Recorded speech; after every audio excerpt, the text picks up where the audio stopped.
যদি এমন একটা গাছ পাওয়া যায় যেখানে না কখনো শুকনো টেনশন, না কখনো জল দেওয়ার টেনশন, কেমন হয় বলো তো? মন্দ না, তাই তো?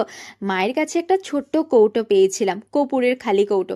সেখানে আমি ব্রাউন কালার করে নিয়েছিলাম। ব্রাউন কালার তো ছিল না, তাই পিঙ্ক, হোয়াইট আর ইয়েলো কালার মিক্স করে কালার করে নিয়েছিলাম। তারপরে দেখেছিলাম যে বাড়িতে একটি রিবন এলো আর একটা লম্বা সুই। সেখানে আমি ভিডিওতে দেখানোর ধরনই এভাবে লাগিয়ে নিতে হবে, আর তারপর লাস্টের দিকে একটু কাট করে এভাবে পেঁচিয়ে নিলে বা ঘুরিয়ে নিলে আমাদের ছোট্ট একটি ফ্লাওয়ার কিন্তু রেডি। আর লাস্টের দিকে একটু কাট করে গ্লু লাগিয়ে নিলে দেখো কত ছোট্ট ছোট ফ্লাওয়ার হয়ে গেছে না?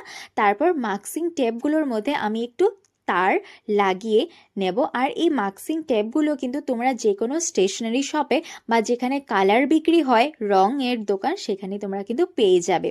তারপরে আমি লিফের ডিজাইন অনুযায়ী কাট করে নিয়েছিলাম।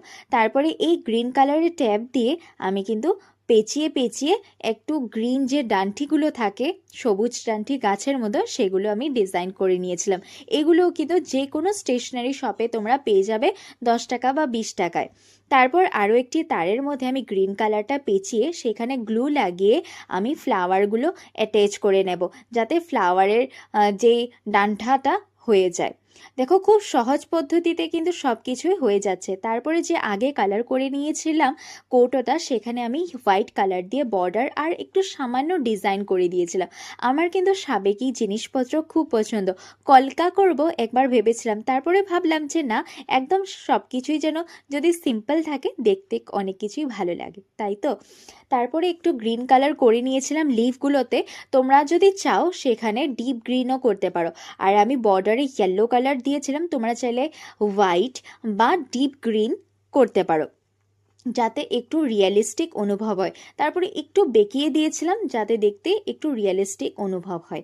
তারপরে আবার গ্রিন কালারের ট্যাব দিয়ে পেঁচিয়ে নিয়েছিলাম। আর দেখো এক এক করে আমি কিন্তু সব ফ্লাওয়ারগুলো বানিয়ে নিয়েছি। তো দেখো কতগুলো ফ্লাওয়ার হয়ে গেছে না? টপটার থেকে তো ফ্লাওয়ারে এবার দেখলাম যে বেশি হয়ে গেছে।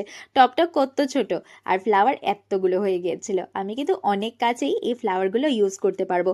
দেখো একদম রিয়েল ফ্লাওয়ার কোনটা আর কোনটা আর্টিফিশিয়াল মনেই হচ্ছে না, আর ধরতেই পারছিলাম না। এত সুন্দর মিষ্টি লাগছিল না, কি বলবো। নিজের চোখে তো বিশ্বাসই হচ্ছিল না যে এটা আমি বানিয়েছি।